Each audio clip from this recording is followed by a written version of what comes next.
Welcome to C Intelligent Classes, and it's the first time that we are winding up our essay, one of the standards on auditing, on the same day only in only three parts. So basically, we are going to end with the standards on auditing 299, that is joint audit. उसका third part है, मैंने आपको पहले भी बताया था, it's only having the 7 pages and 7 pages में भी इतना कुछ खास कॉन्सेप्ट नहीं है, इतनी कुछ खास हाई फाइव टर्मिनोलॉजीज नहीं है, तो उसी को हम आज क्या कर देंगे, वाइंड अप कर देंगे and we are only and only left with audit conclusion and reporting. तो ऑडिट कंक्लूजन एंड रिपोर्टिंग में हम देखने वाले अपना टॉपिक कि अभी तक हमने ये देख लिया कि जॉइंट ऑडिटर में हमें क्या क्या तो इसका स्कोप रहने वाला है, प्लस क्या क्या डिवीजन ऑफ रेस्पॉन्सिबिलिटीज रहेगी, एंड जो ऑडिटर्स है भले ही वर्क एलोकेट हो गया है फिर भी कुछ कॉमन एरियाज रहेंगे, एंड उसके लिए जो जॉइंट ऑडिटर्स है वो जॉइंटली एंड सेवरली यानी कि इंडिविजुअली एंड कोलाबोरेटिवली दोनों ही तरीके से क्या रहेंगे, लाइएबल रहेंगे अगर इन केस इन फ्यूचर कुछ गलती निकलती है तो। तो अब बात करते हैं, we are left with our last topic that is audit conclusion and reporting. We will be going to study that and wind up with our lecture on SA 299 with reading the objective of it. जैसे कि आपको पता है objective हम last में पढ़ते हैं, and अभी के लिए हम अपने नोट्स पे जाएंगे, जम करेंगे एंड उसके बाद यहाँ टेक्स्ट से पढ़ना स्टार्ट कर देंगे। एंड पेयर ऐसे का रिसोर्स क्या है वो मैंने आपको ऐसे 250 की लास्ट वीडियो में बता ही दिया था, बिकॉज मैंने स्टूडेंट वर आस्किंग मी। बात करते हैं audit conclusion and reporting. Generally क्या होता है कि जो जॉइंट ऑडिटर है वो एक कॉमन ऑडिट रिपोर्ट इशू करते हैं। जनरली एक कॉमन ऑडिट रिपोर्ट ही इशू होती है, बट आपके दिमाग में ये सवाल आया होगा कि दीदी या फिर मैम या Anjali, whatever you want to call me, कि इन केस दोनों ही ऑडिटर जो है अग्रीमेंट में नहीं है, म्यूचुअल कंसेंसस नहीं आई है, दोनों इधर से वो यस नहीं बोल रहा, उधर से वो यस नहीं बोल रहा, इधर से वो नो बोल रहा है, उधर से यस आ रहा है, इधर से यस आ रहा है, उधर से नो आ रहा है, उधर से नो और नो नहीं आ रहा है, मतलब कि हम सेम पेज पे नहीं है, तो वहां पे हमारी जो ऑडिट रिपोर्ट है वो डिफर कर सकती है। हमारा जो ऑडिट ओपिनियन है and conclusion and thought process है वो क्या कर सकता है, वेरी कर सकता है। तो पहले तो हम अपना जो क्वेश्चन का आंसर है उसका स्टार्टिंग इसी तरीके से करेंगे कि जनरली जो ऑडिटर है, जॉइंट ऑडिटर है, वो एक single common audit report issue करते हैं। आज के ज़माने में सिंगल मिंगल होना इजी नहीं है। फिर इसके बाद है सिनेरियो, देखते हैं अब हम थोड़ा, मैंने आपको ओवरव्यू देने का कोशिश किया, अब इसको हम थोड़ा प्रैक्टिकली समझते हैं। Scenario, after completing audit, audit जो है वो पूरी हो चुकी है, आपने सारे ऑडिट प्रोसीजर्स लगा लिए हैं, ऑडिट एविडेंसेस को ऑब्टेन कर लिया है, and on the basis of those obtained audit evidences you are saying कि दोनों ही ऑडिटर, पहले हम बात करें कि बोथ ऑडिटर अग्री कि एफएस जो है वो ट्रू एंड फेयर व्यू दे रहे हैं, क्या दे रहे हैं, ट्रू एंड फेयर व्यू, और यहाँ पे कोई भी मेजर क्वालिफिकेशन नहीं है, यानी कि ऐसा कोई भी आइटम नहीं है जहाँ पे एक्सेप्शन है या फिर मुझे बोलना पड़े कि इस आइटम को छोड़ के और सारे आइटम्स क्या है, अप्रोप्रिएटली डिस्क्लोज्ड है एंड क्लासिफाइड है और प्रॉपरली अमाउंट पे रिकॉर्ड किए गए हैं। तो ऐसा है कि ट्रू एंड फेयर है इन ऑल मटेरियल रिस्पेक्ट, हम दोनों इस कंक्लूजन पे है, तो यहाँ पे मेरी क्या हो जाएगी, एक single common audit report issue हो जाएगी, जहाँ पे कि दोनों ही ऑडिटर क्या कर देंगे, साइन कर देंगे, दोनों फर्म्स के auditor, they issued one joint audit report sign by the both firms. Then अब मेरे पास सिनेरियो ये आता है कि जो फर्म ए है वो बोल रही है कि जो इन्वेंट्री है वो करेक्टली वैल्यूड है, इन्वेंट्री क्या है, करेक्टली वैल्यूड, और फर्म बी जो है वो बोल रही है कि inventory over stated by 5 CR। अब यहाँ पे क्या कर गए, दोनों के point of view on item और अनदर आइटम और सेम आइटम क्या कर गए, कॉन्ट्राडिक्ट कर गए, कॉन्फ्लिक्ट कर गए, ठीक है। तो यहाँ पे 5 CR का वो ओवरस्टेट बता रहे हैं और यहाँ पे अग्रीमेंट नहीं हुआ है, डिसएग्रीमेंट एग्जिस्ट हो गया और वो बोल रहे हैं नहीं मैं तो ऑडिट रिपोर्ट पे साइन नहीं कर सकता जिसपे ये लिखा है कि इन्वेंट्री करेक्टली वैल्यूड है, और फर्म ए बोल रही है कि नहीं मैं तो ऐसी ऑडिट रिपोर्ट पे साइन नहीं करूंगा जहाँ पे 5 CR ओवरस्टेटेड लिखा है। तो यहाँ पे अब क्या करना पड़ेगा, ए अपनी अलग ऑडिट रिपोर्ट को इशू करेगा एंड बी फर्म जो है अपनी अलग ऑडिट रिपोर्ट को इशू करेगा, ठीक है। तो अब यहाँ पे क्या होता है कि common report will not be issued here, common report यहाँ पे इशू नहीं होगी। अब सेकंड सिनेरियो पे आते हैं, सेम इशू है, सेम इशू पे अब फर्म ए बोल रहे हैं कि हाँ मेरा तो करेक्टली मेजर किया है, वैल्यू किया है इन्वेंट्री को। अब दो से ज्यादा ऑडिटर्स है, फर्म बी बोल रही है कि नहीं है, जैसे कि ऊपर भी बोल रही थी। और फर्म बी के साथ फर्म सी भी है, हो सकता है कि चार ऑडिटर को अपॉइंट किया और फर्म डी भी फर्म बी के ही साथ है, यानी तीन लोगों का जो थॉट प्रोसेस है, जो अंडरस्टैंडिंग है, जो इवेल्युएशन है on the valuation of inventory, वो क्या कर रहा है, मैच। और एक ही इंसान अलग बोल रहा है, तो यहाँ पे हमारा मेजोरिटी रूल नहीं चलेगा। यहाँ पे अपना मेजोरिटी रूल नहीं चलेगा। यहाँ पे अगर एक अलग रिपोर्ट देना चाहते हैं तो यू आर फ्री कि आप अपनी रिपोर्ट को अलग दो, आपको जरूरत नहीं है तीन लोगों की बातें सुनने की। तो no majority rule will exist, कोई भी मेजोरिटी रूल यहाँ पे एग्जिस्ट नहीं करेगा। If firm A want to issue separate audit report it shall. और इसको हम फिर क्या बोलेंगे, जो फर्म ए है वो क्या है, डिसेंटिंग ऑडिटर। ऑडिट की लैंग्वेज में हम इसको क्या बोलेंगे, डिसेंटिंग ऑडिटर। फर्म ए कौन सी बन गई हमारी, dissenting. Dissenting auditor shall issue a separate audit report by referencing the audit report of other auditors. ये हमारी क्या होगी, ऑडिट की लैंग्वेज होगी। I am again repeating, dissenting auditor shall issue a separate audit report referencing towards the audit report of other joint auditors। ये हमारी क्या होगी, ऑडिट की लैंग्वेज होगी।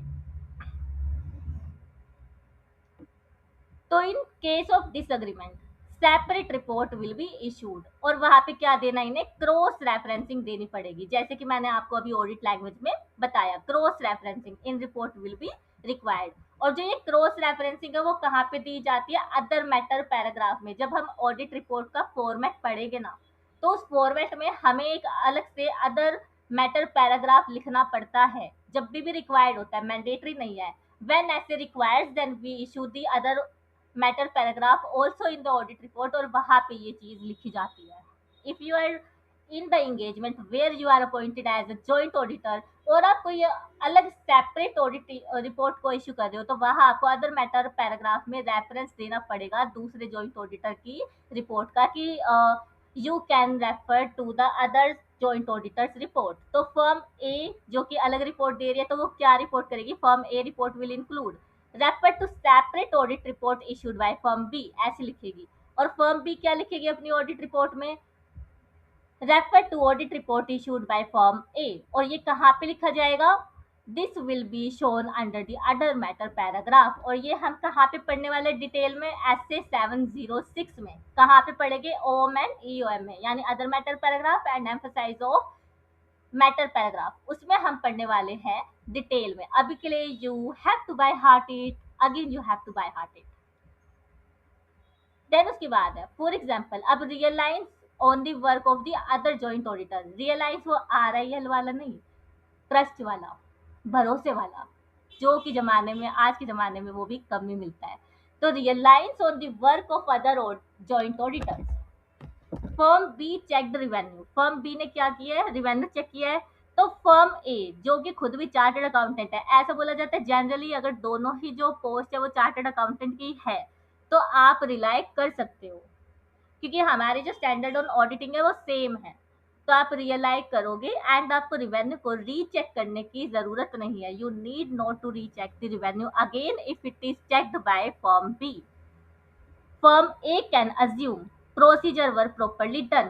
फर्म ए क्या है, अज्यूम करेगी कि जो प्रोसीजर्स है वो प्रॉपरली निभाए गए हैं एंड स्टैंडर्ड्स को फॉलो किया गया है।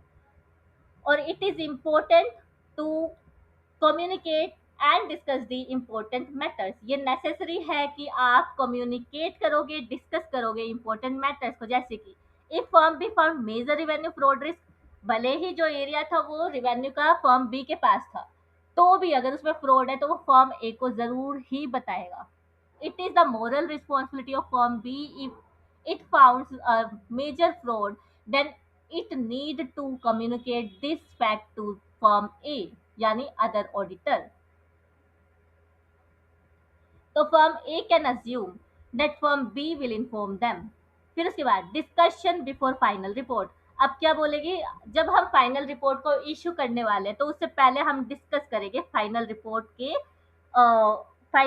के की फाइंडिंग्स को, क्वालिफिकेशंस को, अगर कुछ क्वालिफिकेशन देनी है, ईओएम को और फाइनल ओपिनियन को। की फाइंडिंग्स हम अगेन की फाइंडिंग्स भी हम 701 में पढ़ेंगे।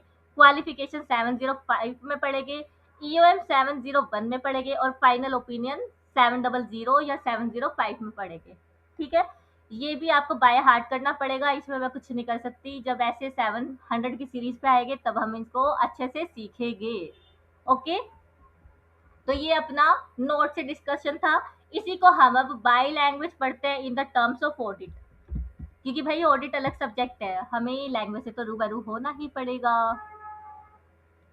तो audit conclusion, the joint auditor are required to issue common audit report. However, where the joint auditor are in disagreement with regard to the opinion or any matters to be covered by the audit report, they shall express their opinion in a separate audit report.